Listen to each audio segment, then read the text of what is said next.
We are in the heart of the Gulch. My name is Tony Mendoza, and today we have an amazing duo, Leverick Homes, in the building. What's going on? What up? All right, so Jeremiah. Yes. So we got to talk a little bit. I got my buddy Ali in the building. Ali, say what's up, Ali. What's up? He's in the background. What's up, Ali? And the way I'm gonna do this right now is I like to let it flow. I like to let it go. So I'm excited. And Jeremiah, let's talk a little bit about your background, where you originally started, when you initially came to Nashville, Tennessee. Well, it's actually my hometown. So Yeah. been here my whole life. I remember when most of these high rises were gravel parking lots. We can take it back to the early days, but I won't go down that road. Okay. I mean, I remember parking in front of Tootsie's and, cruising around Second, parking in the gravel parking lot across from Bar 23. So Nashville's grown a lot. It's hard to recognize her anymore, but you can still see bits and pieces of her. What's one thing that you kind of miss the most? Well, I think with any growth, Nashville was always a small town, a larger city with a small town atmosphere. That's kind of changed a little bit, but it's hard to stay negative on that because there's so many positives that's come, I mean, the culinary scene, all the development that's going on. I mean, look, she's getting a facelift. She's getting Botox, right? She's getting work done. But the skeleton's still there. Skeleton's still there. I think the people of Nashville are still that. Nashville at its core, good people, hardworking, kind, and what I love most is it seems like those that are moving here are really assimilating to that and kind of picking up on that and continuing those old Southern vibes. Well, good, because that's one thing that I've noticed about Nashville is that there's still that Southern atmosphere. There's still that honesty and really pride. Really, that's what it is. And, this is actually maybe the second time we've had an original Nashvilleian on the show, which is pretty cool by itself. So where exactly in Nashville are you from? Well, growing up here, not a lot of people lived in the city. Okay. It was more suburban town. So I grew up in a little town about 20 minutes north of here called Ridgetop, which is just over the line into Robertson County. But, I grew up playing football in Bordeaux, playing in playing down at Shelby Park, Aquinas. We played travel ball, so a lot of my buddies from different schools and whatnot. So yeah, we were down here all the time. I mean, now we got to talk a little bit more about just getting into business. What was your first business venture? Well, I actually had to I studied in Europe before I graduated from college, and when I got back, I was pretty much done with most of my college except for an internship and like one or two classes. So I got an internship at Wells Fargo.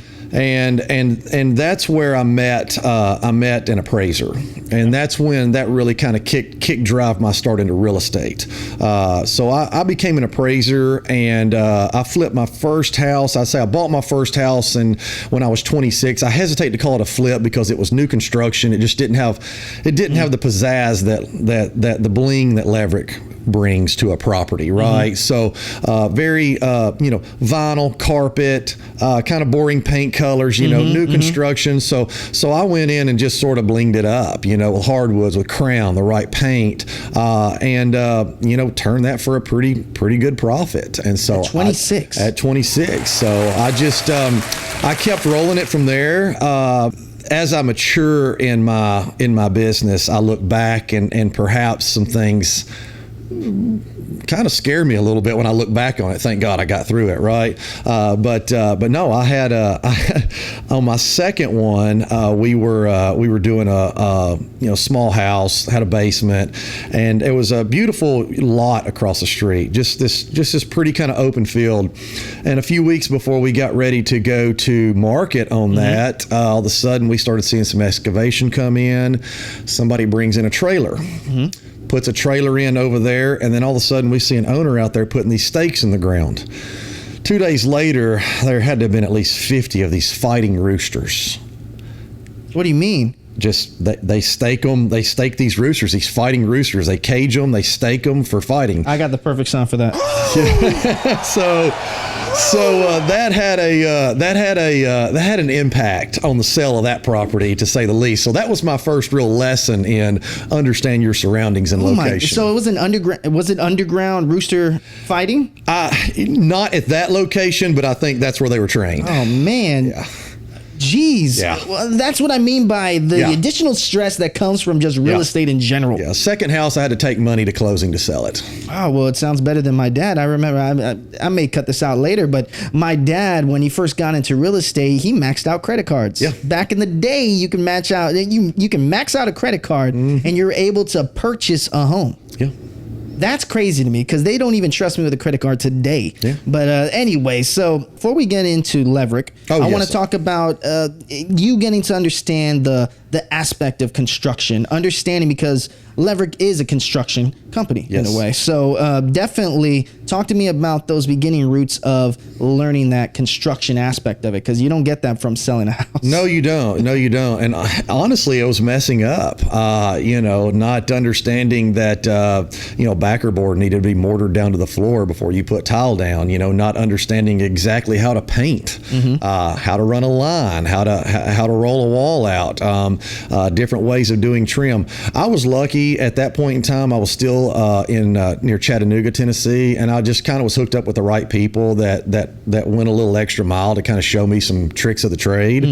And to me, I'm just a nosy guy. So anytime somebody's there working, I want to know all aspects of construction. It's important. I think it's important to know that.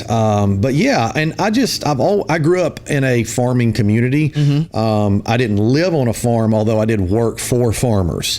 And so, it was I grew up in a community where it's kind of a jack of all trades. You had to know how to, cut tobacco, spike it, hang it on a scaffold wagon, and then try to fix the tractor on the way back to the barn, You sound more manlier than me, so shout out to that, because that, and I'm sure to the people that are watching this today, that went over their head, how difficult that must have been, though. Yeah. So, it was the nature of the community. So, a lot of people in my community, they sort of jacks of all trade. It's not uncommon to have a neighbor that can, kind of do whatever. So that's sort of how I grew up. That's what that's how we lived. So it just kind of continues in my business. Let's go on to the topic at hand. Let's talk about Leverick. So talk to me about initially starting the group. Well, me and Ali have been working together since I think 2012, somewhere in there. We got together and,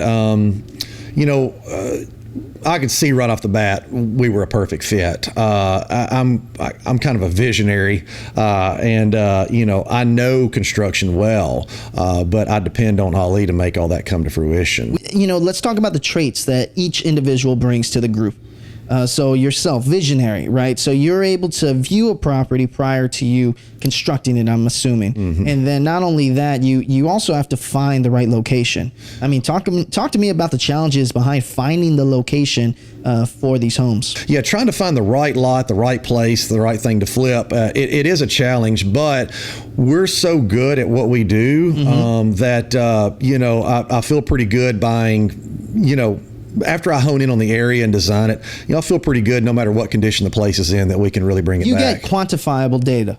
Yes. For every neighborhood, I'm assuming that you're going to build your home in. Correct. So talk to me how the market plays a factor in designing and constructing and, visualizing homes. Yeah, it's big, but all it does is change our return. I'm not going to compromise our quality. I'm not going to compromise our design.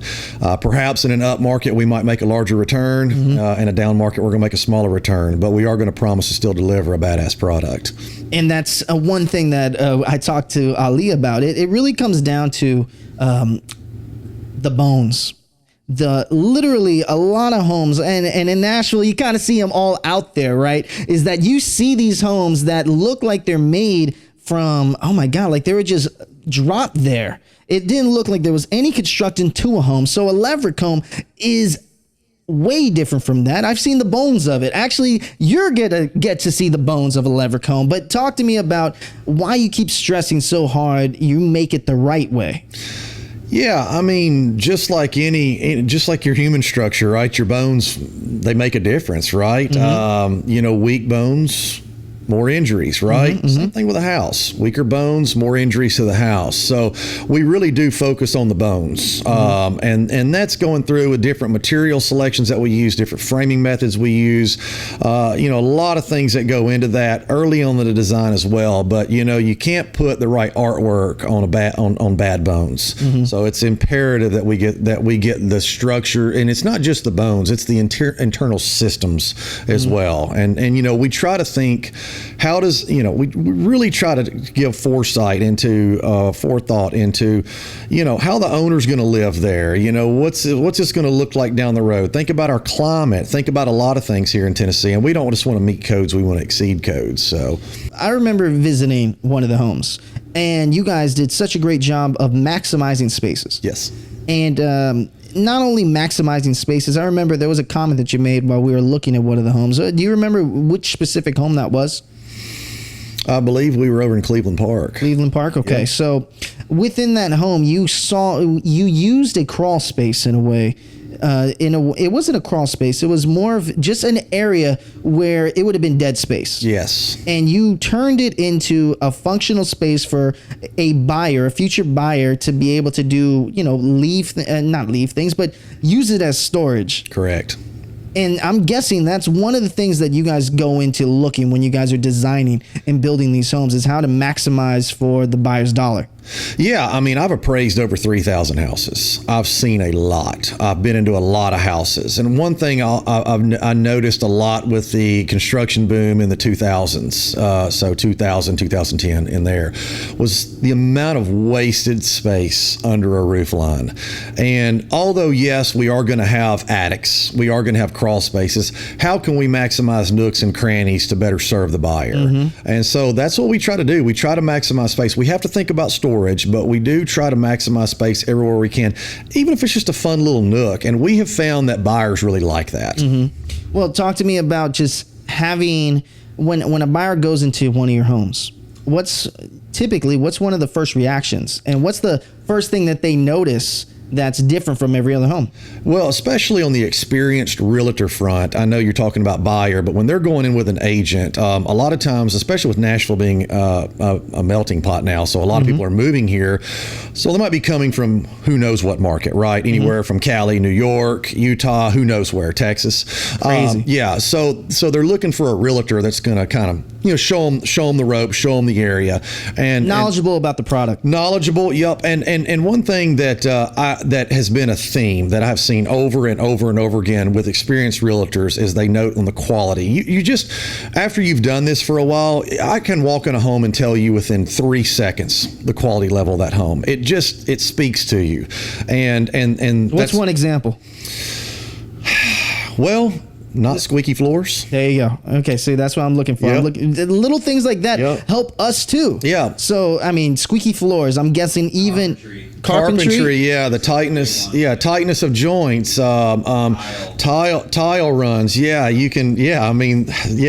list can go on and on. There's also too something, and I know this might be getting a little hippie. I mean, there's something about the air that I can just feel. Like there's something, I say you can tell everything about a house from the crawl space, and there's just something about the air. I mean, 40% of the air we breathe in a house comes from our crawl space.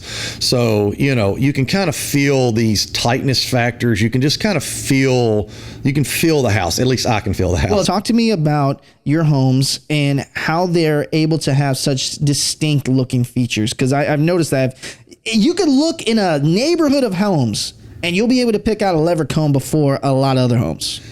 Yeah, I mean, I think at the end of the day, it's the team. Ollie and I have built a team that, and it's each person has their responsibilities, and they're brought for a reason. We just don't bring in anybody, right? You gotta talk about the team, man. Come on. And it goes to that, but I mean, it is no detail is overlooked, and everything comes into play, even during, even with rough in, making sure that electrical plates are straight, or that electrical boxes are straight, or that vents are where they're supposed to be.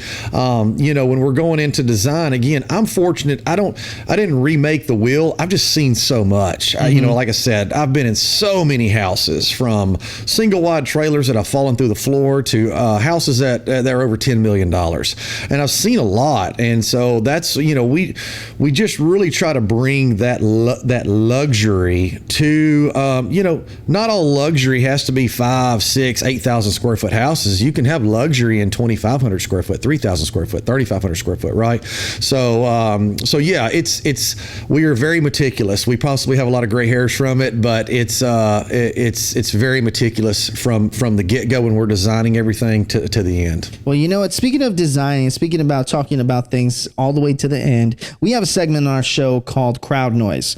And the idea of crowd noise is that we have fans, we have people that admire you guys that submit questions, voice questions, okay? And your job is to answer them to the best of your abilities. Elaborate a little bit on these questions, all right? So let's transition to crowd noise real quick.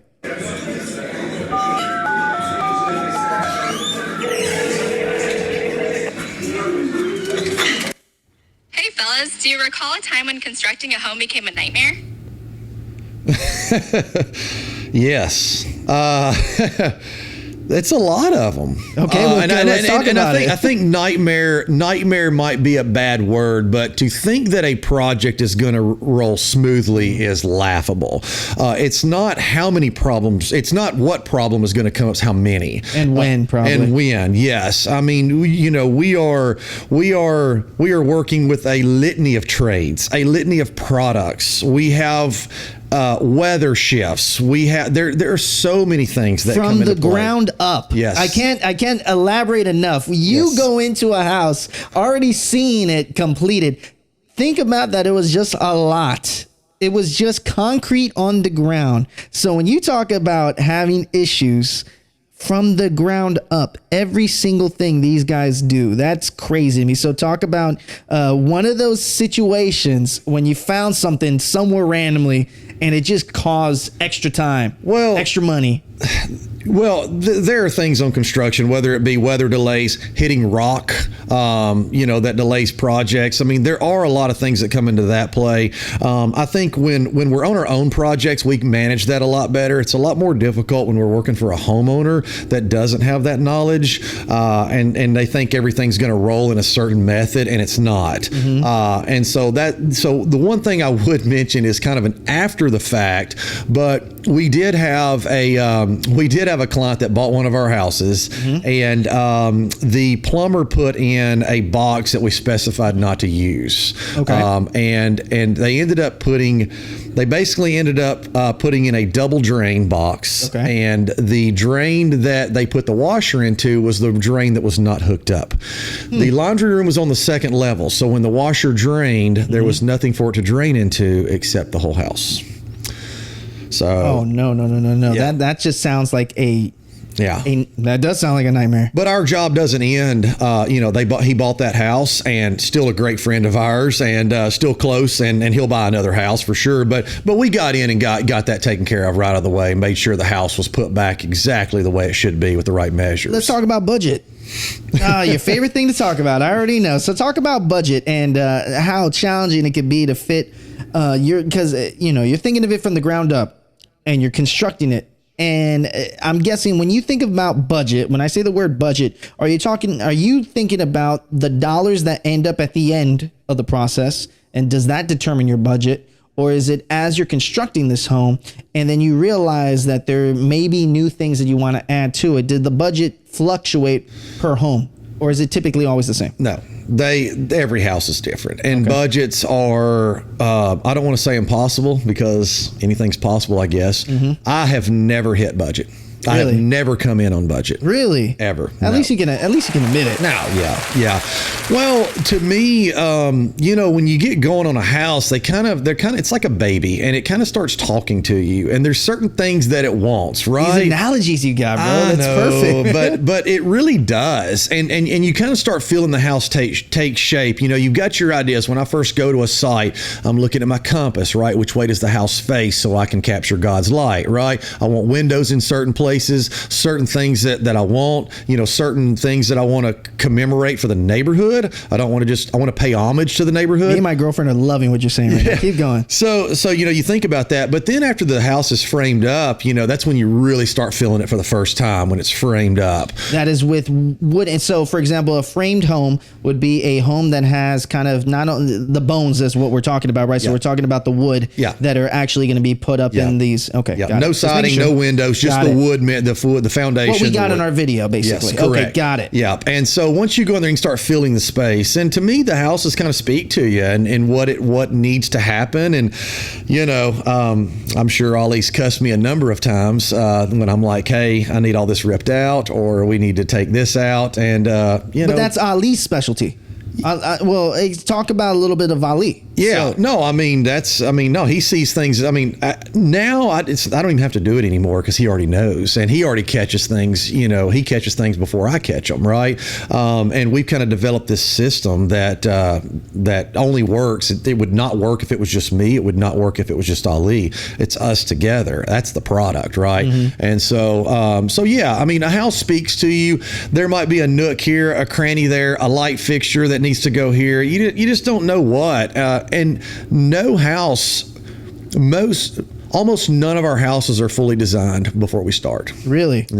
No, we're constantly in flux on design because we're changing things. Does that take more time? It does, and it has changed a little bit. We are working towards more of, but with COVID, we experience still supply chain shortages, material delays, and so we do have to pivot. So yeah, it's no design is 100% until we're done. We know how to build them from top to bottom, so we know every aspect. So if there's got to be a pivot, there's got to be a pivot. You got to be malleable in this industry, right? You can't be steadfast. Okay, well, we got one more question, and then we got to have Ali on as well. Sure. But so we got one more question. Let's see what they got. All right, y'all. In a city that boasts hundreds of home builders, remodelers, and other general contractors, how do you, Ollie and Jeremiah, see Leverick standing apart? It's quality and bling. Quality and bling. I don't know how else to say it. We really, we want to take the science so that we know that the structure and everything's good, but we are just as much pushing design. Design is crazy right now, and actually design and fashion are more of my favorite things about building. And especially with the advent of social media, now we know what's going on. Somebody can post something on Insta from Sweden or whatever, somewhere in Europe. You have a larger sample size. Yeah, so where it used to be, you think about fashion back in from let's say 2005 back. Fashion in Italy would take several years before it hit the U.S. Like right? 5 years. Mm-hmm. And so that's changed, right? It's instant, and so we've got to be on top of our game as far as design goes. And so we really want to always push ourselves outside the box. And Leverick Homes are loud. They are loud, and they're not for everybody. It's true. But we want to put design. We want to put design up front, and we're willing to go bold on what we do. And I think that's what separates. When if you got a quality Gucci bag or a quality Louis Vuitton, you're going to pay a lot, but that's quality and it's brand, it's art, right? Same thing with Leverick, right? There's a lot of quality that goes into it. There's a lot of art, a lot of brand recognition that goes into that. So that's how really it's from the smallest details. Yes. And that's what you mean by brand, and that's what you mean by quality. From the smallest details, from a buyer's perspective, from a person who's interested in a home, have no idea what this item is or what's underneath. They don't need to. They don't just need to live in it, enjoy it. But that's the beauty of the homes that you guys are constructing, is that you guys go into it already knowing that this is what makes us different. Yeah, we one thing that We want to confuse the home inspector. We want the home inspector to be walking around the house when the buyer comes along and be like, There's a home inspector watching right now, right? I'm sure, yeah. And home inspectors are great. They are good. They're an advocate for the buyer, but we want them to walk out and go, that's a damn good home. I don't know what to say. Did you recognize that voice? Did you recognize that last voice? It did sound familiar. It did sound familiar? Yeah. Got it. Well, our buddy Tom came in and he was able to hook us up with that question. So yeah. Can you talk a little bit about Tom? Tom is, gosh, he's Mr. Nashville. I mean, he's Mr. Nashville. What I love about Tom is every time you're around him, his positivity, his presence, like he's just very genuine and it's very calming, right? And Tom is a go-getter, gets things done. I tell you, he is. If you could bottle Tom up and sell him, you could retire. More than I can afford. Yes, you could retire. But just there occasionally you meet special people in your life, and Tom's one of them. That's one person that we're excited to have on season 2, and that's one person that means a lot to everyone, it seems, in Nashville. But now let's kind of close it a little bit. So one thing that I love to talk about at the end of every episode, but I feel that we all come from a underdog mindset. Yeah. Everyone. Yes. I mean, it doesn't matter how great you are, how insta famous, how rich you are. That's how I live. Yeah, exactly. Honestly, underdog. Yeah. And you should. Yeah. I think anyone who is going to go into a situation knowing that you're up against everything, that's what makes you, that's from a guy's perspective, and ladies too, and that's what makes you a man, that's what makes you a woman. So speaking of that, so talk to me about, how do you go about these namesayers? There's other companies out there in Nashville. How do you differentiate yourself? How do you keep that internal fire going? Yeah.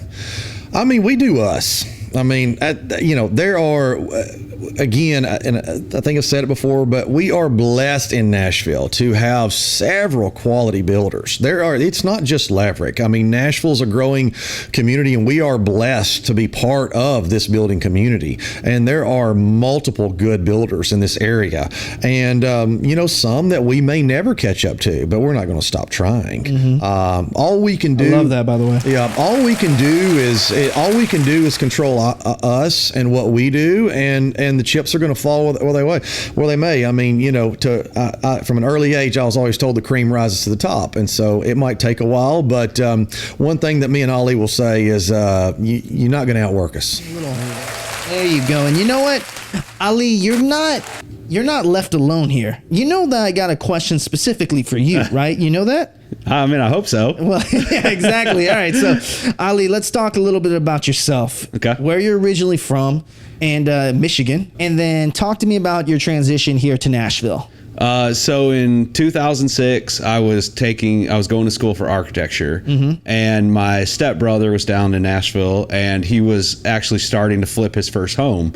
He got an investor, he's a contractor, and I was interested in Nashville, in Michigan, but I wanted to move to Nashville because all these real estate things I was going through.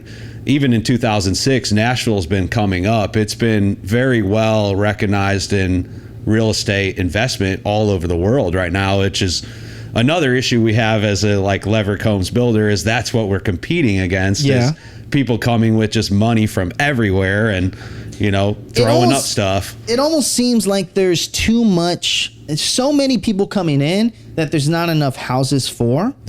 So it makes it just challenging for just everybody who is constructing, right, building that home, right, for the influx of people. Yeah. Right. Yeah. You're basically what's happening is, as the houses are finished, people are buying them because they need somewhere to go, and rent is not cheap here. So you're basically forced to buy something on a whim, coming from a different area, especially, Tennessee's pretty affordable compared to most of the United States. Not necessarily Nashville. I don't think Nashville is affordable at all. California, New York, California. You got Jeremiah over here like, Chicago, all that stuff is still super affordable. I was sitting at the Edley's bar the other day. We're sitting at the bar, and this couple's next to us, me and my girlfriend, and somehow me and the guy started talking, and he's like, oh, we're staying at this little Airbnb, and it was like right in 5 Points, and he started explaining it, and I'm like, man, that's like $1 million house. And Yes. he looks at me and he goes, that's it? And I go, What do you mean that's what do it? you mean that's it? I'm like, he goes, dude, and he was from San Francisco Bay. He goes, Oh, yeah. He goes, dude, we drive an hour outside of town to even have 600 square feet. He's like, so to him, $1 million for that home was like obtainable. Like he was like, this is actually very affordable. And I was sitting back like, holy cow, you know? And for the Nashvillians in the room, I Right. mean, that's $1 million. It's a lot, yeah. For anybody. Right. $1 million is a lot. Yeah. And it's just amazing that Nashville has that market of people coming in from all over the United States. For sure. With budget. Right. And they're able, that's another thing that Jeremiah, that word. But when we're talking about Nashville, and I gotta know about, prior to Nashville, you gotta let people know about the story of your first home that you purchased and the milk story. Gotcha. So give me the milk story real quick. So when I was 21, I talked my parents into buying this house for me in Charlotte Park. There you go. And it was split level, so it had, I think it was like 700 square feet up top, 2 bedrooms, 1 bath, and then downstairs it was 1 bedroom, 1 bath, and then it had like a big room. Got it. So basically what I did was right away I got 2 roommates. So 1 roommate in each bedroom, and then basically I was living in my 1 room. So instantly I had two roommates. My mortgage was $1,100, and they were paying $550 a piece.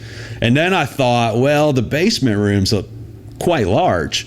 So I was like, well, what if I build a wall and put a closet in there, and then I create another $550 for a rent? And I ended up doing it, and I put someone in there. So now I have 3 roommates. I did short term, so it wasn't like a year. How old were you at the time? 21. Oh my goodness. Yeah. So 21, I had 2 roommates. I think by like 22, I built that wall and started kind of venturing out to the basement. And then, yeah, we had 3 roommates. So there's me and 3 other people living in the house. And then, you know, you had all the complications between, did this person get along with this person? Did this person clean up their shit? Did who was eating people's stuff? Because we're all like in our early 20s. So, you know, a gallon of milk, a $4, $3 gallon of milk was like a big deal, you know? Or toilet paper. Who the hell buys the toilet paper? And you had to label everything? Oh, we had to label everything. So they were fighting with each other, and they would always bring me into the equation. And then I was like, we're going to put 4 gallons of milk in the fridge. And I was like, and you're going to write your name on everything that is yours. That way, at least someone can see it. And it ended up working, but man, it was 7 years of kind of hell, honestly. It wasn't fun. I think I had 40 roommates in 7 years. Like, I'm not exaggerating either. Yeah, see, there you go, Jeremiah. You basically see the difference of just having that initial property that you turn into an investment. Yeah. And then you start, but you start making money out of it. Yeah. And that's the beauty of it. And that's what, so talk to me about your love. I made almost $80,000. Hey, dude, let's talk about the love of not only real estate, but just building something. Gotcha. Building, and then we're gonna get to Leverick in a second. But let's talk about you and building something. What got your love for building that product or building a home from the ground up? So for me, it's like I really enjoy just the process. I enjoy like all the components and the pieces and actually like looking at something and seeing nothing there, and then visualizing, something that Jeremiah's created on a paper, and then visualizing how we put that into a space. And to me, like, it's very fulfilling. It's like to watch it, like the Instagram, like I always try to like show all the raw parts, and to me, I love all that aspect of it. It's almost kind of like when it's done, I'm like, okay, like let's get to like where the studs are again, and the drywall is off again. So it's the process that you enjoy the most. Yes. Yep. And talk to me about the team, right? So it's a duo. Yep. And how different are you guys individually? I mean, it must be tough. So different. So Yeah. you guys are totally different, right? And talk to me about, the differences between you two. I mean, just in reality, just how you guys are and how you guys operate, because Leverick Homes is a team, but not only are you guys a team, you guys deliver at the end of the day. Right. So talk to me about what you guys each individually bring to the team. Yeah, I mean, each of us kind of have our own specialty where it's basically like, Jeremiah's basically running the office and kind of keeping the day-to-day going. He's helping with the design. He's creating basically the project. And realtor too, right? The realtor too, yeah. So basically putting the house up for sale, and then dealing with the whole process throughout the sale, which is very stressful because it's like we've gone so many months already without a paycheck, and our hearts are into this. And sometimes at the end, it's very easy to be like, just get it done. Yeah. And then that's not what we're about. So like, it's great to have each side of it. Like I pretty much throw on work boots every day and I'm thrown into the site and I do whatever I can. And dealing with so many personalities on the site, that's one thing that they got to know too. So when we visit and when we see the day in the life, the walk the line segment of Leverick Homes, is that you got everyone from them there to also you have the construction team there. You have people coming in. I believe we had, who was the folk that was in there as well? We had Robert Taylor. Robert Taylor was also putting together the outline with Mark Craft cabinets. There you go. Yeah, I've been working with Robert since 2010, 12 years now. But the gist of it is that it's when you're really out there dealing with so many personalities. Talk to me about the challenges in there, because it seems like you're the man that's on, what do they say? The work boots are on when you go out there. So talk to me about the challenges there. It's very challenging. So like a lot of times we're infield, so we're very small spaces, and the subs will show up and like one guy has a truck and trailer and all of his tools. So it's like juggling parking, juggling spaces for people to work. Like the painter can't spray paint while the guy's here. So it's like, and then with Nashville, like the labor shortage we have right now, and no matter how good the owner is of the company, you have the labor, which has been really challenging. So it's like juggling all these guys in and out of the jobs. It's definitely difficult. And what would you say is like what's one thing that brings you in every day to tackle these challenges? Because unlike a lot of people know, when you're building a home from the ground up, you're dealing with, there's no AC. Yeah. There's no AC. There's elements, and then plus you got work to be done. Right. I mean, talk to me what gets you up and going every day just to deal with those elements. Well, to me, it's just exciting to create a product like we're creating. Like before I met Jeremiah, I worked for I've always really worked with contractors and builders and investors and stuff like that. And it was more like, how fast can we get it done? How much money can we save? How shitty can our product be? Because that's ultimately what they were saying.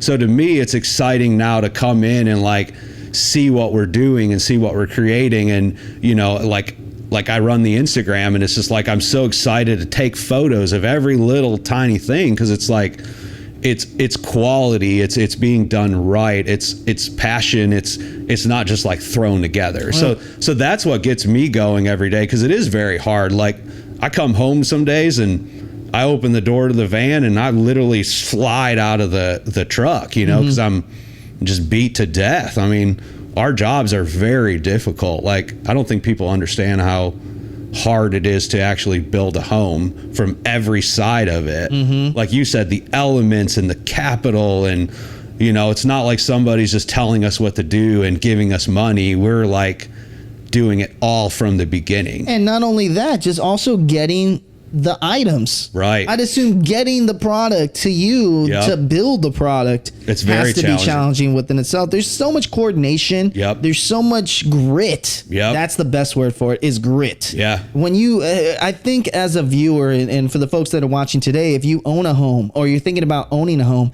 you look at these homes saying like, oh, they were just there. No, they were not just there. Right. There's so much blood, sweat, and tears and grit to get that home off the ground. Yeah. And, as you're saying, like being one of just being that partnership and you taking ownership of you knocking that out. Yeah. I mean, you deserve an applause for that alone. Yeah, I mean, I couldn't imagine doing it by myself. I mean, there's so much to it, to where it's like there's so many parts, like the team we have and everybody we have. It's just like when I watch these companies that flip homes and it's like one guy and I'm like, there's no way you did a good job. Like, there's no way. I'm like, I know what we went through for what we did, and there's 5 of us, and it's like, I don't know. So that's where it's just challenging to watch, like, what you see and then like everything we're trying to do. So what's your favorite aspect of these homes? So everything is, so Jeremiah actually said that it was like a baby. Yeah. Each one's its own baby. Yeah. Right. So what's one element that you love to see? Do you have your own stamp on something that you bring to the homes every day? So is it like, whether it's a crawl space or whether it's a certain type of fixture that you bring into the home, is there Gotcha. something specifically that you like? So like what I always like to do is my thing necessarily isn't finishes. It's not what you see. It's everything you don't see. It's everything behind the drywall. So I always try to focus on what you don't see. Like, is something screwed down? Is something glued down? Does something have blocking behind it? Is everything strong and solid? How long will this last? Because to me, it's like, you can put new kitchen cabinets in, you can paint the color, a wall a different color, you can do all that stuff, but what's all behind that is very hard to change. What's the word for that? There's a word for that where it's just, I can't think of the word for it, but it's just that item that you can easily replace. Right. Right. And that's it. Yeah. And that's the one thing that gets you going, is really what's behind what people see. Right. And framing. Like, to me, the most like visually pleasing part of a home is like when it's being framed. I've just always loved that. No one would ever say that. I know, right? No person in people that are watching on our Instagram live right now would not say their favorite thing about going to visit a home is like, yo, yeah. Could you imagine the framing of this place? So we had the Second Street one we have that we're doing right now in Cleveland Park that you went through. The homeowner, the new clients, they were able to go buy our Chamberlain product. Same designer, ALK Design, Amy Kinsling. And she basically... Shout out to Amy, by the way. Yep, Amy's great, yep. And so they were able to see a house framed, which was Second, which was the one they were interested in. And then they were able to go to Chamberlain, which was completely done. So it was like, it was cool. And to me, like, I met them at the framed house because I was more excited to like explain all the components, because you go into the finished houses and I don't know, you can see the quality of all the stuff we were talking about earlier, the paint and the tile and all that stuff. It's all covered in 4x8 or 4x12 sheets of drywall. Now, when you get down to where you actually see the framing and all the electrical and the plumbing and HVAC and subfloor and all the materials we use and the Huber wood, which is top of the line right now, like, there's 50 other products we could use that are cheaper. And all that is covered up. You don't see any of it. You don't see any of it. Yeah. So that's where I think, like, that's where I'm excited to show people this stuff, because I'm like, you get to see a finished house all the damn time. It's there. It's for you to look at. It's what it looks like now and the beginning and what the dirt looked like and all the stuff Jeremiah was talking about, where, he looks at how the sun comes down on the house and like all that. Like, it's which crazy. Is so important. It's actually crazy the product we turn away that we could make money on, but we're like, it just does, the feng shui of the house isn't set up. As Jeremiah would say, it's doing it right. That's right. It's doing it right. Yeah. And but speaking of all the feng shui and things like that, I mean, you literally show people, and you got to give us the one more time of the Instagram, but you do such a great job from a social media perspective of showing these homes before they're even completed. You talk about the framing, that no one in this world is thinking about the framing of a home. Right. But if we go to your Instagram, you will see the framing of almost every home. Yeah, you see all behind the drywall. You see, we sand the subfloor. I like that, behind the drywall. Behind the drywall, yep. That's probably that you should coin that behind the drywall, and you should make that a brand. But I mean, it's a real thing. I mean, it's I've seen so, Nashville's hot. Like, you just put dog shit in a box right now and someone will buy it. So it's like, but that's not what y'all do. Not even close, Exactly. So it's just like, that's what we're competing against. And those houses are still selling as fast as you can imagine. Mm-hmm. So it's like, but then it's like, where's the passion in there? Where's like the fulfillment as an owner of a company to build like shitty homes and not cool stuff? I don't know. It's just never been our talk thing. About the passion. So the passion is you also building the brand, not only being on, I mean, and maybe that's the beauty of it, is that you're out there every day with your boots on the ground, and you're taking visual representation of where you guys are starting from. Yeah. So what I mean by that is, like, if you go to their Instagram, give us your Instagram real quick. It's at Leverick Homes. Got it. And you'll be able to see from the ground up of every construction that they're building with.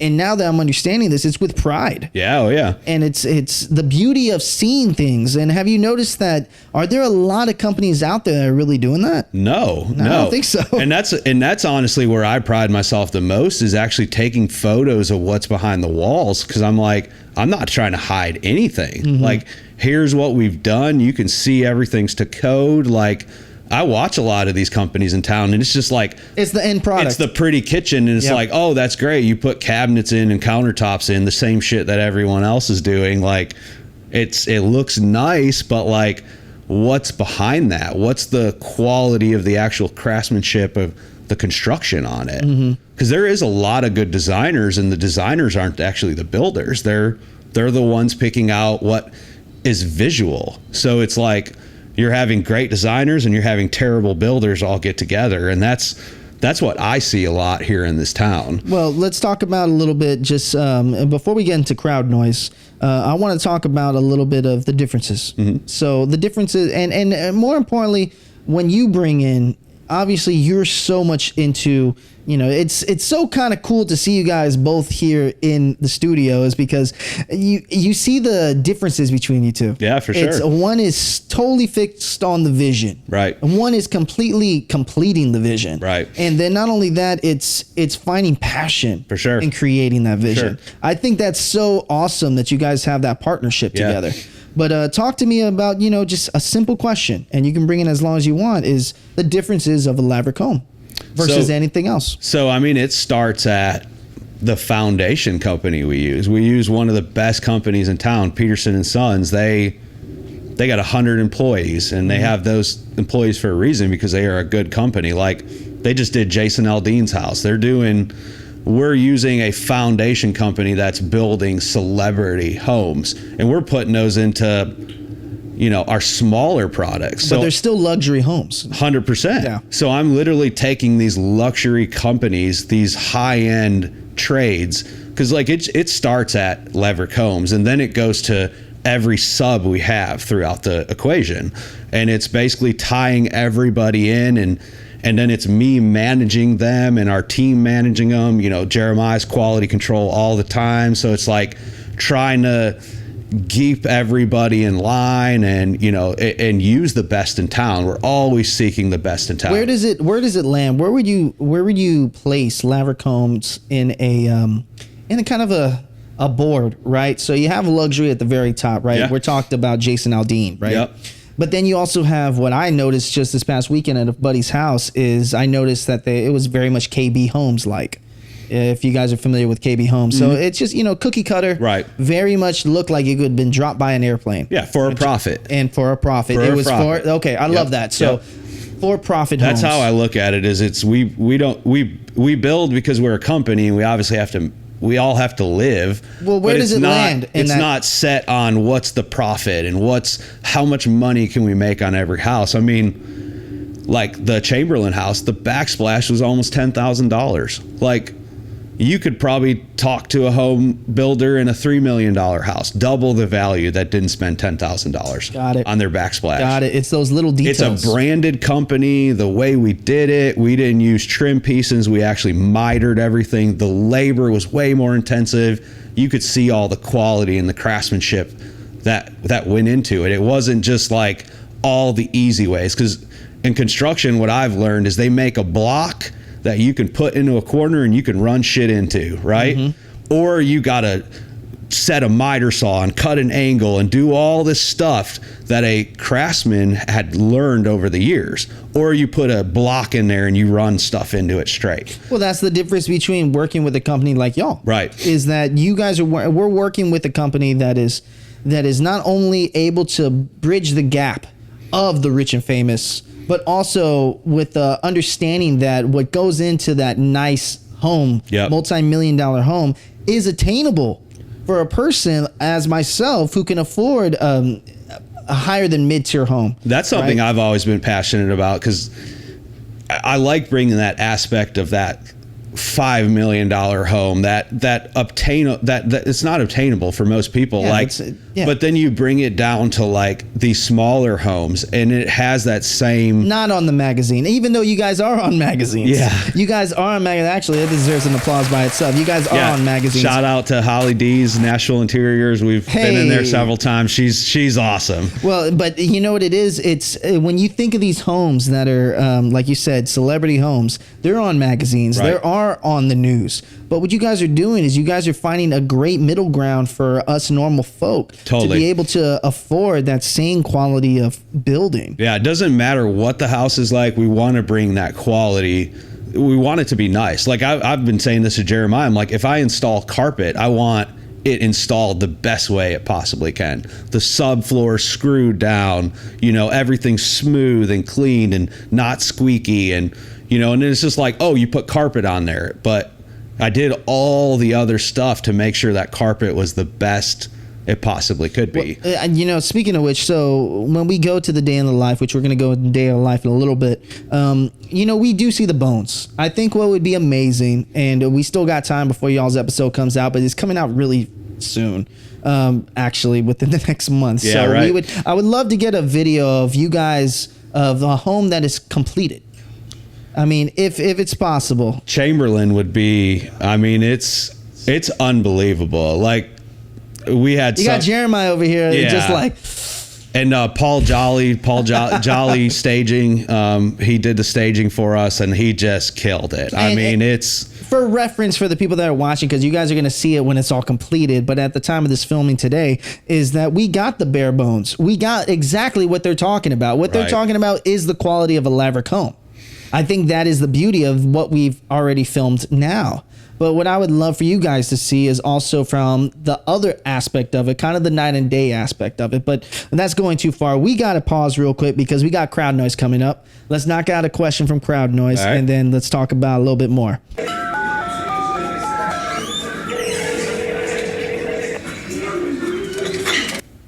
What has been the hardest build for Leverick? And what are some of the challenges you deal with while constructing a home? So I would say the hardest thing the hardest build we've done for Leverick is always a historical remodel. And one in particular is in East Nashville. It was a 700 square foot box, and the property went downhill from the street. So the backyard was lower than the street. And historical, which I call them hysterical committee. because you can't change it. Yeah, it's intense. Like, there'll be like rotten wood. It needs to stay. It's the original rotten wood that was there. And you're like, well, how do I sell a house with rotten wood? This is a house we were selling. So they made us lift the whole house up on stilts, which I have photos on our Instagram of this. And it's wild. Honestly, sometimes when I come across it in my phone, I'm like, holy cow, like I did that, The whole house was lifted up on stilts. We had to take the whole foundation completely out, build the foundation under a house raised up in the air, which is very difficult. I can only because imagine. a machine typically stays in the line and digs the line, so you have to dig like at an angle. And then from there, they made us put the addition on, and the addition had to be 1 foot lower than the front structure. So that way, when you looked at it from the street, it continued to look like a 700 square foot house. But in reality, we made this house almost like 2,800 square feet. So it was kind of fascinating to watch it. Like, the final project was to see the front view and then to see it from the side where you could see like the difference. how long it was. Oh man. Yeah. So just dealing with historical, and all that stuff, just creating that 1 foot drop of an addition was very challenging because you had to have a staircase from the place and all that stuff. But it ended up working out, and we ended up selling it and creating a great relationship out of it. It's one of our investors now. That's crazy, but within itself, that you're able to change an entire. I mean, it's a historical building. Yeah. So it's not something that can easily be replaced. No. And it can't be easily fixed. And they want you to keep everything. Nothing can change. The profile of the trim, like you have to mill it back exactly the same. So that's very difficult. You can't just be like, hey, I need this profile and it's like this. Someone has to take a router and actually create it. So it was like very challenged to create the trim, create the arch above the door, and this is all like taking it off because it was all falling apart and then putting it all back on. And they actually allowed us to raise the roof a little bit to get the addition on. So it's wild. Like I said, I posted pictures and you can see where basically it's a box with no roof and it's raised up in the air. That's 10 feet up in the air. And then to see the final photos, it even amazes me sometimes. Well, that's amazing that you're able to knock it out. Now, I want to ask you, it's a curious question that I have, is partnerships, right? So you guys are co-owners, right? So how does that necessarily work from a person who does everything by themselves, right? So by myself, the revenue I generate comes to me. Yeah. There is nobody else. Right. But when a home, which could be from $700,000 to $400,000 and anywhere in between, up to $2 million, up to $2 million each home in a Leverick home. I mean, how challenging is it to really break up that revenue generated, but also able to send that revenue for the new budget? Right. I mean, how challenging is that? Breaking up it's not challenging. Saving it for the next project is the challenging part. And where's that? So I'm just diving deeper into the business. Right. It's funny because Jeremiah just left a second ago, so it's not like I can just ask both of y'all, but it's interesting to me that you guys have to create a budget from your organization, from Leverick Homes. But then also you guys got to pay yourselves too. Right. And we're not going in to pay anything like that, but tell me how that revenue's broken up. So I know like the last several years, like Leverick Homes has been building, and for us it's like, does Jeremiah and I take a profit, or does it go back into the company to make our office better, hire another project manager, hire another office assistant, hire a design assistant, hire all these different people? So that's kind of hire someone to take pictures. Yeah. And then when you're doing social media for free. Yeah, I'm doing all the social media for free, which is really hard, like 20 hours a week. I'd say get a college kid. I spend at least 20 hours a week that I can remember posting photos and stuff. And, and it's like, you're doing that for free to build your brand. Yeah. Yeah. Well, it's to me, it's like, we were in Charlotte Park the other day, which we built. We have a bunch of houses going on right there. And this builder, he's like, 1 year warranty, screw them. And I'm like, what? Like that's how a new construction works. Like you take care of people all the way to like a year and then plus. And he's like, he saw that I had, LH on my shirt, which is our logo with a house roof on it. And he was like, I can't believe you wear your shirt logo. And I was like, we're a brand. We're proud of our houses. And to me, that was like, it made me feel so much more confident in what we do, that we're a phone number you can contact. Like you buy one of our homes and there's history behind it. There's a future behind it. It's not like I'm this builder there's a future behind it because of the products that you put in. Right. Yeah. And it's like we're there behind our homes even after they're sold, because we're not going anywhere. We're only getting bigger, in my opinion. And we're only going to create better homes and more quality homes. Like I don't want to build 100 homes a year. Like I'd be happy with 15 or 20 a year, just knowing that they are the best house.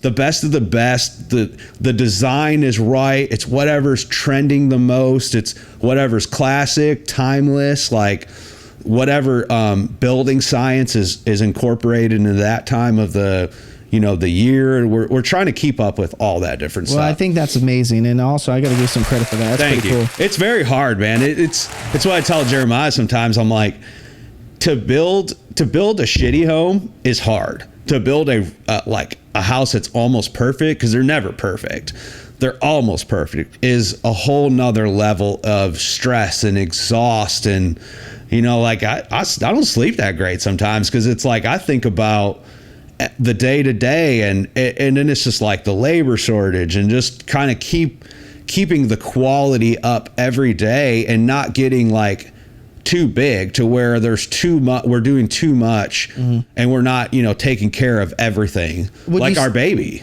Yeah, exactly. Yeah. Like your baby. And, Right. and so we've already kind of went through your crowd noise, but I want to ask just, one of my last questions here is, when you're looking at that next frontier, when you're looking at what's coming next for Leverick, what is, what's one challenge that you can see coming up pretty soon? What's a challenge that you got coming up, and not only from a builder's perspective, but from a seller's perspective, Right. with everything changing in the market? Yeah. So like on a Leverick home, we always try to use branded stuff, which is tile, light fixtures, paint. All that stuff costs more money. So our biggest challenge right now going forward is how expensive it is to actually purchase the property. And then it's like, then we have our huge bag of money that we have to put into it with all these finishes. So that's kind of been a big challenge. It by the time they're done, it's not leaving a lot of profit, but we're trying to keep that course of putting out the best product we can, because we do want to do homeowner projects, and we do want to do properties that people bring to us. And to us, it's like, every product is special. Every product needs to be done to the best of our ability. It's not always about a profit line, if that makes sense. No, absolutely. We look past the profit line. If it was a profit line, they would look similar to everything else. That's right. Yeah. Now, one thing that we do before the end of every show is that you got to look straight into that camera right there that's looking straight at you, and you got to say, hey, you can say either it's Leverick, hey, this is Leverick Homes, or hey, this is Ali. And this is how I walk the line. All right. So after the applause here, I'll give you a little thing, right? Actually, after the Ric Flair woo, and you're going to get two of those. So hold on real quick. That's one. Hey, this is Ali Daher of Leverick Homes, and this is how I walk the line.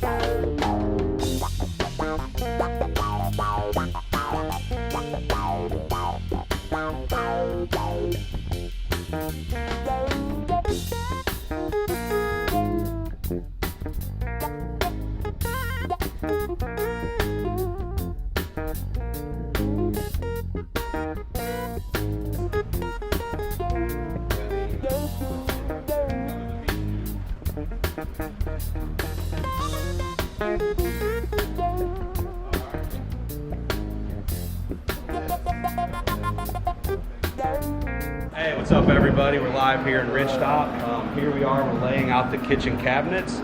So Robert and Jeremiah, basically what we do is we take each cabinet and we spray paint it on the ground. That way when electrical, plumbing, HVAC comes in, they know exactly where to rough in the dishwasher, heat element, the center of the sink, the microwave cabinet, the double oven, and then that's the center of the stove. So you can see the gas lines already there, what kind of wiring we need. So here we got the blueprints, and it rained like crazy yesterday, so they got a little wet. But basically this kind of shows you what the vision is of the kitchen. The double oven, which you can see was on the left side, the stove, and then the fridge. And then here's your island, showing that he wants a 10-foot by 4-foot deep island to to where you could get comfortably about 4 chairs to the back side of it. Well, it takes about, right now, depending on the line of cabinets, it takes about 8 weeks to actually get the cabinets in, built and everything. So then that kind of gives us time to obviously do drywall, rough in all this stuff, plumbing, electrical, HVAC, and kind of do the trim and everything. You don't really want to set the cabinets until a lot of the stuff is done because they get damaged and they get destroyed. So basically on all Leverick Homes, we've started using the zip system. It costs us a little more money, but it's a great product. It's got the waterproof shielding on it, and then it's got a 30-year system warranty, and then basically all the seams get seam tape like this, and that tape basically heats up and melts onto there. So as of right now, water can't even penetrate this before you actually even put a roof on it or you put the siding on it.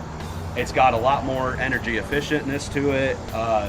It basically helps heat and cool the house. There's a lot of benefits to it compared to the old tie-back system that they do. Covering up, because you'll never know. Most people have no idea what this is behind the walls. And I guess I should have pointed it out in the inside. Hubert makes a Vantex subflooring.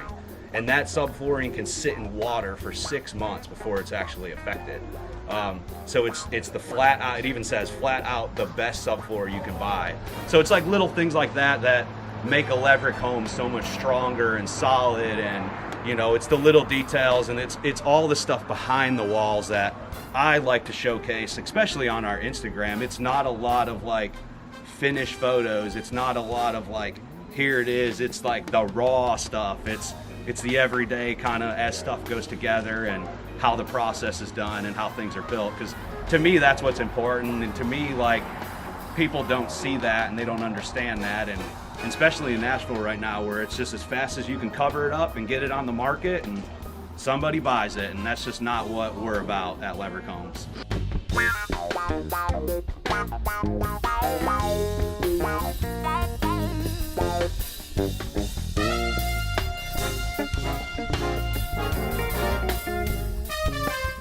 More of a formal master bathroom, not the grand feel, but it still allows for a walk-in shower, tub, toilet room, and vanity. These are these little things we do at Leverick, trying to figure out how we can reconfigure spacing to maximize spaces for each individual home. And one of the things you don't see right this second, because we'll be actually getting to this process tomorrow, is blocking.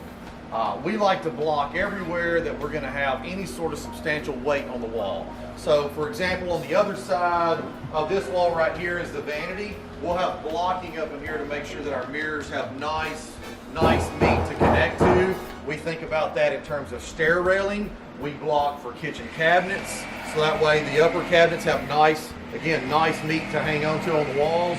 So blocking is extremely important in our house, and you got to really think ahead on these things.